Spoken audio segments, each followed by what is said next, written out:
Picture the biggest video rental chain in the world. Thousands of stores, millions of customers. A brand so big that Friday nights basically revolved around it. Now picture all of that gone. At its peak, Blockbuster had over 9,000 stores worldwide. Today, there is exactly one left. One, in Bend, Oregon. And here's the part that keeps business school professors up at night. In the year 2000, Netflix walked into Blockbuster's headquarters and offered to sell themselves for $50 million. Blockbuster laughed them out of the room. That same company they laughed at is now worth over $200 billion.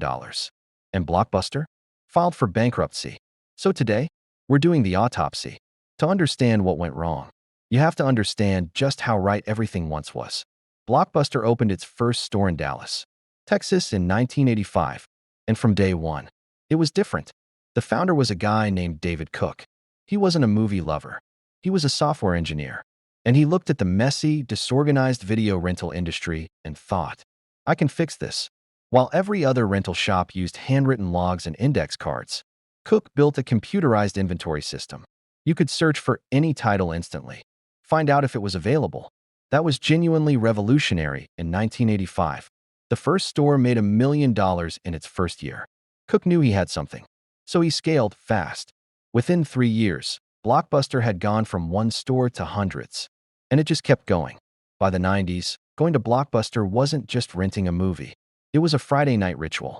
Families would pile into the car, spend 45 minutes arguing about what to watch, and walk out with popcorn and 3 tapes.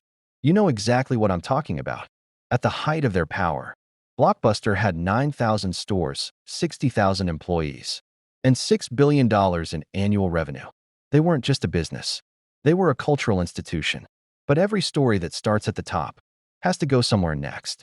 Now, here's where it starts to get interesting. Blockbuster's biggest revenue stream wasn't actually renting movies. It was late fees. If you kept a tape past its return date, they charged you. And people forgot to return tapes constantly. At their peak, Blockbuster was making $800 million a year just from late fees. That's not a side revenue stream. That's nearly $1 billion from people forgetting to return movies. It felt unstoppable. They also negotiated revenue-sharing deals directly with the major movie studios. This meant they could stock more copies of new releases than any competitor. More copies meant more customers. More customers meant more late fees. The model fed itself. In 1994, the media giant Viacom acquired Blockbuster for $8.4 billion. $8.4 billion. That tells you everything you need to know about how dominant they were. Wall Street believed in this business completely. And why wouldn't they? At this point, Blockbuster was woven into the fabric of everyday life. They had no real competition. The internet barely existed. Streaming wasn't a word people used. The future looked exactly like the present. And that comfort, that complete lack of competitive pressure, is exactly where the problem starts. When you own the market, you stop listening. When you stop listening, you stop seeing. And Blockbuster stopped seeing almost immediately. DVDs came along in the late 90s, and Blockbuster adapted just fine, swapped the tapes for discs, kept the model exactly the same. That felt like innovation. It wasn't. It was just changing the container. The idea was identical. From 1985 to the year 2000, Blockbuster was untouchable. 15 years of dominance. 15 years of late fees, store openings, and absolute market control. And then, someone knocked on the door. In the year 2000, a guy named Reed Hastings flew to Dallas to meet with Blockbuster's CEO John Antioco. Hastings had started a little DVD by-mail service called Netflix. It was small. It was scrappy. And he wanted to partner up. The pitch was simple. Netflix would run Blockbuster's online brand. Blockbuster would promote Netflix in their stores. And Hastings was willing to sell the whole company for just $50 million. $50 million. For what would become Netflix? Antioco reportedly laughed. According to people in the room, the Blockbuster team found the idea amusing. A tiny DVD mail startup wanted to partner with a $6 billion empire? It seemed absurd to them. Completely absurd. Reed Hastings walked out of that meeting without a deal. He flew back to California, and he went to work. That rejection didn't slow Netflix down. If anything, it lit a fire. And Blockbuster went back to counting late fees. Over the next few years, the internet started changing everything. Music, news, shopping. The signs were everywhere that entertainment was about to shift online too. Blockbuster saw those signs and chose not to act on them. To be fair, they did eventually try. In 2004, 4 years after that Netflix meeting, Blockbuster launched their own online rental service. It was actually pretty good. For a moment, it even looked like they might catch up. But here's the thing. The people running Blockbuster's physical stores hated the online service because it threatened their business. So they lobbied internally to have it defunded. And leadership listened. They killed the one thing that could have saved them. This was the moment. The exact moment. Blockbuster stood at the fork, protect the stores that existed, or invest in the future that was coming. They chose the stores. And that choice sealed everything. While Blockbuster was protecting its stores, Netflix was quietly building a subscriber base that was growing and growing and growing. By 2007, Netflix launched streaming. You could watch movies instantly. No driving. No late fees. No store. Blockbuster's store traffic started dropping, slowly at first, then faster.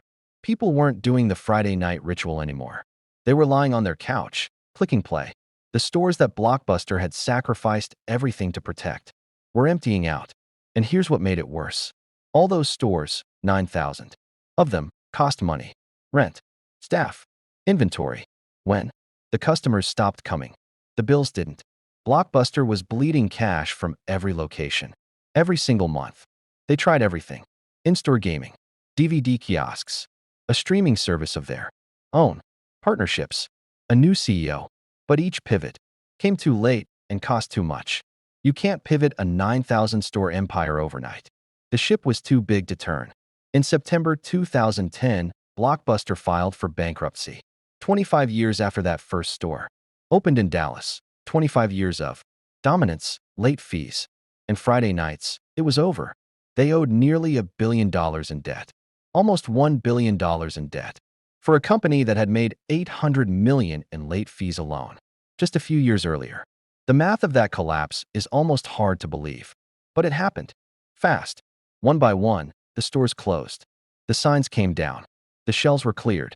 Across thousands of towns and cities. A familiar blue and yellow storefront just disappeared. A whole generation of Friday nights gone. Today, there is one Blockbuster store still standing. Bend, Oregon. It's become something of a tourist attraction. People take photos outside it. The owner, Sandy Harding, has kept it alive for years. It's not really a store anymore. It's a monument. So what actually killed Blockbuster? People say Netflix. But that's not quite right. Netflix was the weapon. Blockbuster handed them the bullets. What really killed Blockbuster was arrogance, complacency, and a deep fear of disrupting themselves. They saw the future clearly. They had the resources to act on it. They even had a head start with their online service. But every time they looked at the future, they saw a threat to today, instead of an opportunity for tomorrow. This is what comfort does to companies. And honestly, to people too. When things are working, it's very easy to stop asking whether they'll keep working. Blockbuster was so good at what it did that it never seriously asked whether what it did would still matter. Success is a bad teacher. It tells you that what you're doing is right. It tells you that the people questioning you are wrong. It makes $1 billion in late fees feel like a business model, rather than a warning sign that your customers resented you. The real lesson from Blockbuster isn't about technology. It's about listening. The customers told them they hated late fees. They kept charging them. The market told them digital was coming. They protected physical. Sometimes, the biggest threat to your future is your loyalty to your past. That's the Blockbuster autopsy. Cause of death, not Netflix, not streaming, not technology. Self-inflicted. If this got you thinking, hit subscribe, because next week, we're opening up another case file. And trust me, this one's even more ironic.